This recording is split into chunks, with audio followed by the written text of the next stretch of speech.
Welcome back, viewers. Thank you so much for tuning in. My name is Patrick Tawia Matope, and on this channel, I do post content related to social work, especially practice with children and families. And the purpose is that I hope it's gonna help somebody else out there who might be practicing with children and families, who might be new in the profession, or who might be at some stage in their profession where they feel like they just need to learn something new and so forth. I don't claim to be a guru when it comes to social work, but these are nuggets or information which I post, out of my own experience and out of my own self-directed learning. So without wasting much of your time, if you haven't subscribed, please do subscribe to this channel. Hit that notification bell so that when I post, you'll be the first person to know. And today's topic, I'm just going to be talking to you about 15 advice points for new managers in social work. 15 advice points for new managers in social work. It may not necessarily be new managers, but it could be new senior practitioners or new people in a step-up role where you need some bit of pointers and guidance and direction in terms of how you can be successful in your role. Like I said, these are nuggets from my own experiences or how I've navigated through this challenging terrain of being a social worker as well as a social work team manager. First and foremost, obviously as a manager or as a senior practitioner in the team or as an advanced practitioner, first and foremost, you need to understand the team dynamics. You need to take time to learn about your team members.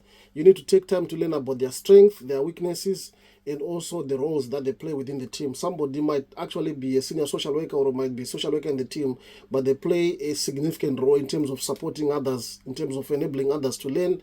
And also this helps you to effectively delegate tasks and build a cohesive team. You know exactly, if I need something done, I can go to team member A. If I need something of this nature done, I can go to team member B. So know your team members and know the team dynamics as well. In terms of knowing the team dynamics, it helps you to actually sort out or nip out in the bud some of the issues that might arise out of those team dynamics which might be going on at that particular time as well. The other important thing, or point number two, is to make sure that we establish clear communication channels. What do I mean by establishing clear communication channels? You need to be having regular team meetings, one-on-ones, informal check-ins with your staff members. They need to be able to approach you and tell you about what's going on. If you can also actually operate an open door policy, it helps them to open up and say more things in terms of their concerns that they may be having, anything of significance that they may be worried about. Open communication is actually essential, obviously, for transparency and addressing any emerging concerns quite early on. So point number two. Point number three, you need to quickly acclimatize or learn about the local policies and procedures. Remember, policies and procedures do differ from depending with which region or which area that you're operating, but largely you look at those who are working in London, if they come to work in West Midlands, they'll be able to quickly cope because some of the things are actually the same, but there's some little nitty-gritties in terms of how things are done which you may need to quickly acclimatize and learn. For example, in some local authorities, I'm just giving an example. They don't do strategy meetings for unborn babies. But if you are not quite clear or if you don't know anything about that, you may not be able to know about those kind of little nitty-gritties really. So you need to familiarize yourself thoroughly with the local authorities and policies and procedures, making sure that even the legal requirements of the work that you do, you are working within the parameters of the legal requirements, including local safeguarding protocols, assessment frameworks. The timescales do differ from one local authority to the other. Obviously, we all know that the national guideline says 45 working day, assessments, but some local authorities expect the assessments to be done within 25 working days, or some within 30 working days, some within 40 working days. So you need to be, cognizant of those nitty-gritties of those, little differences which may be applicable. Point number four, you need to prioritize case reviews, making sure that you are aware of some of the most significant or high-risk cases in your team. It will also help you to understand the status where these cases are, give advice, give case directions early on in terms of what social workers will need to be doing, and have that conversation in terms of escalation and stuff like that. You'll be able to provide guidance, and make some strategic decisions as required by your role as well. Number five, you need to be able to build relationships with key stakeholders. This is quite important and crucial early on in your your assignment. You need to be able to know who in the police. If I want things done in the police, who do I go to? If I want things quickly within the health within the marsh health, who do I go to? If I want things quickly with our alcohol and drugs abuse service, who is the manager? Who should I go to if I want things done? If I want things with legal, who is responsible for my area? Who is responsible from HR for my area as well? And all those kind of things. It will actually help to foster collaborative working and support which is needed for you to discharge your duties as well. Point number 6, you need to be encouraging reflective practice within the team. Encourage them to be part of group supervisions, encourage them to actually link up with their colleagues for case discussions, promote a culture within your team where people are able to reflect on their practice, share experiences within team meetings or within group supervisions, and learn from one another. It doesn't necessarily mean that as you as the manager, you should be the central focal point where all members come to for advice or for anything. They should be able to support themselves among themselves. For sometimes when you go on annual leave or when you are away or sick leave or whatever it is, they can be able to support each other and the team can continue to run even in your absence as well. So this is very, very crucial. Peer discussions are quite, part of, what we do every day. So you need to be encouraging those kind of things to be going ahead as well. You need to be able to provide support and supervision. Make sure that support and supervision is regular. For seasoned social workers or for senior social workers, you need to make sure that monthly you meet up with them. In between, you have got these regular check-ins that you have with them. You have to make sure that there is structured supervision sessions, which are crucial.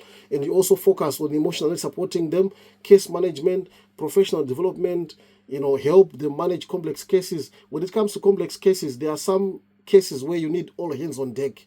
When, for example, a case goes to court, you need to make sure that all the team members can actually support that worker. Otherwise, they might get overwhelmed. And make sure that, other complex cases, tasks on them, conduct supervision, stuff like that can be managed within the team rather than expecting just one worker to be able to run with that when it can be quite overwhelming for one person. If you know it can be overwhelming for you as an individual, then, make sure that, that can be shared within the team and everybody partakes. It also helps others learn by making sure that we kind of share responsibilities as well. Point number 8, which is also crucial, is to make sure that you focus on the team's well-being. Make sure that there is, recognition of the fact that we are working in a highly pressurized environment.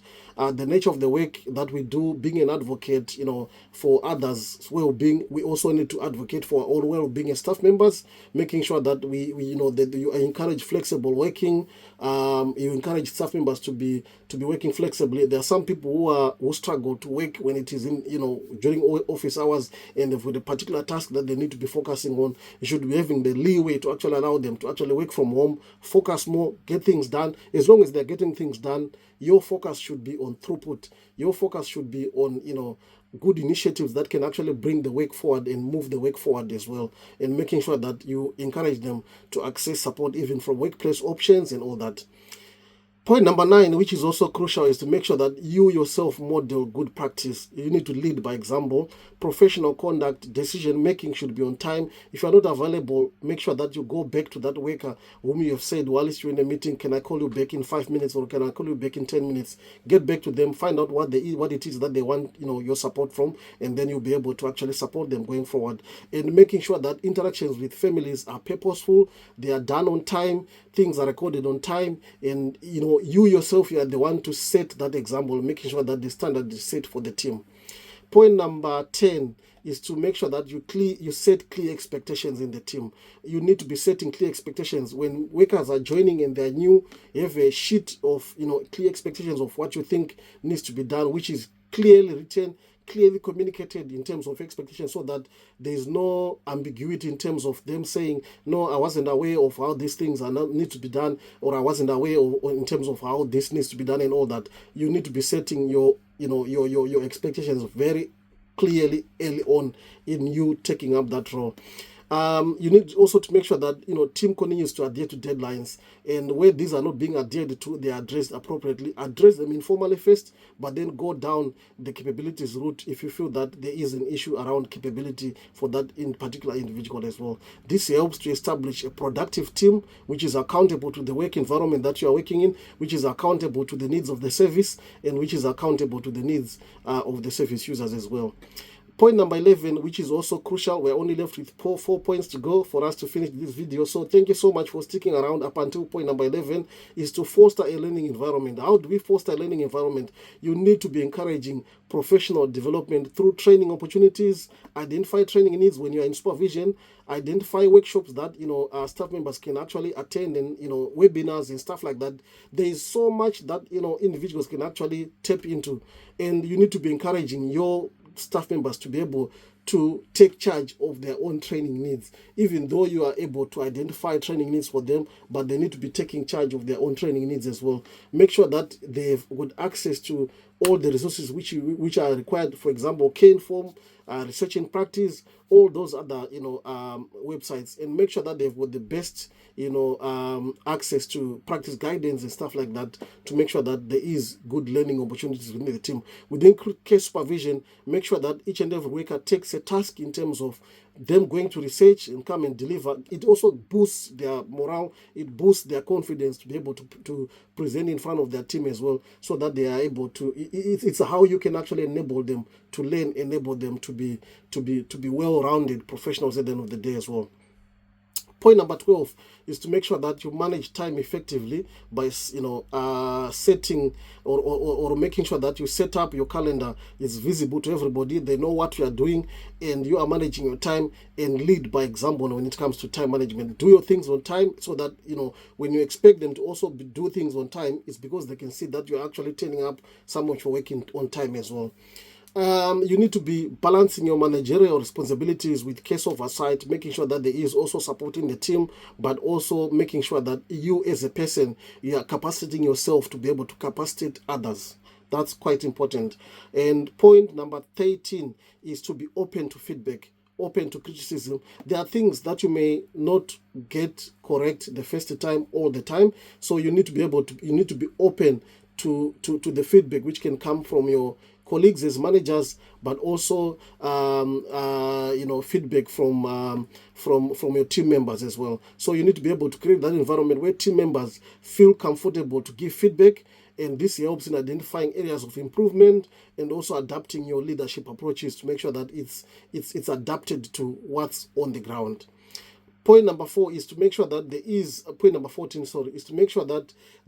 that synergy between you and your team, and you and the management on top of you, making sure that you relay information accordingly, to make sure that there is clear communication between you and the team, and you and the managers on top of you as well.